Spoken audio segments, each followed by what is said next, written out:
रुको रुको रुको, पहले यह वीडियो देखो। आर्नोल्ड, जो जन्म से ही अतिमानवी शक्ति का मालिक था, अपने नंगे हाथों से 10 टन वजनी स्टील का दरवाजा खोल देता है। यह कई सालों से बंद पड़ा एक शस्त्रागार था, जो अब पहली बार फिर से दुनिया के सामने आया। आर्नोल्ड तुरंत अंदर उतर जाता है, कुछ बढ़िया हथियार खोजने के इरादे से। एक छोटा लड़का दीवार पर लटके कपड़े को खींचकर पथेदारू हटा देता है और भारी मशीन गनों का एक पूरा जखीरा सामने आ जाता है। हालांकि वे अत्यंत विनाशकारी थी, लेकिन यह आर्नोल्ड की तलाश का अंत नहीं था। जल्द ही वह एके सीरीज के हथियारों के ढेर में एक ग्रेनेड लॉन्चर खोज निकालता है। वह ध्यान से उसकी नली और ट्रिगर की जांच करता है, और जब सब कुछ सही पाता है तो वह और लड़का सारे हथियार और गोला बारूद समेटने लगते हैं। पर जैसे ही वे वहां से निकलने वाले होते हैं, आर्नल्ड को एक कोने में एक आश्चर्य मिलता है, एक बेहद शक्तिशाली गेटलिंग गन, जैसे उसके लिए ही बनाई गई हो। स्काईनेट की तबाही को रोकने के लिए आर्नोल्ड और बाकी साथी हथियार लेकर रोबोट डेवलपमेंट कंपनी की ओर बढ़ते हैं, ताकि पहले जनरेशन के टर्मिनेटर का सीपीयू उड़ा सकें। लेकिन जब वे वहां पहुंचते हैं तो पाते हैं कि वॉल्ट का दरवाजा खुल नहीं रहा। आर्नोल्ड तुरंत ग्रेनेड लॉन्चर निकालता है और एक ही झटके में दरवाजे को उड़ा देता है। पर जैसे ही वे लोग सिस्टम को तबाह करने में लगे थे, तभी पुलिस बल की एक पूरी टुकड़ी पहुंच जाती है। वे अब पूरी तरह घिर चुके थे। आर्नोल्ड बिना कुछ कहे गेटलिंग गन उठाता है, खिड़की पर आकर नीचे पुलिस पर भीषण गोलाबारी शुरू कर देता है। भारी घेराबंदी के बावजूद आर्नोल्ड बेखौफ होकर पूरी ताकत से गोलीबारी करता है और पल भर में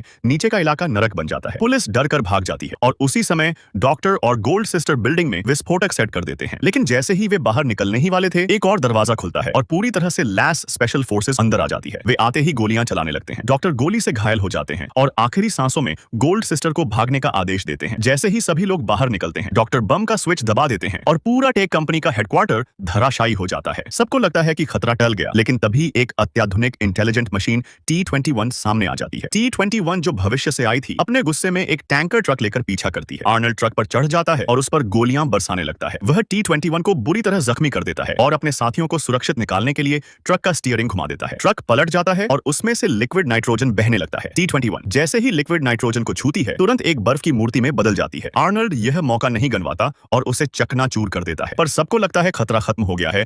तभी स्टील प्लांट की गर्मी उस जमी हुई मशीन को फिर से पिघला देती है। T-21 चंद सेकंड में फिर से जिंदा हो जाती है। हालात बिगड़ते देख आर्नल्ड सबको भागने का इशारा करता है, लेकिन गोल्ड सिस्टर पहले ही बुरी तरह घायल हो चुकी होती है। आर्नल्ड खुद पीछे रुक जाता है और जब वो इंफ्रारेड से दुश्मन को ढूंढ रहा होता है, तभी अचानक T-21 हमला कर देता है। तकनीकी रूप से कमजोर होने के कारण आर्नल्ड बुरी तरह पिट जाता है, लेकिन आखिरी पल में वह एक ग्रेनेड से उसे स्टील फर्नेस में फेंक देता है और अंत में आर्नल्ड अपनी जान देकर दुनिया को स्काईनेट की तबाही से बचा लेता है। लेकिन आपने अभी तक चैनल को सब्सक्राइब नहीं किया।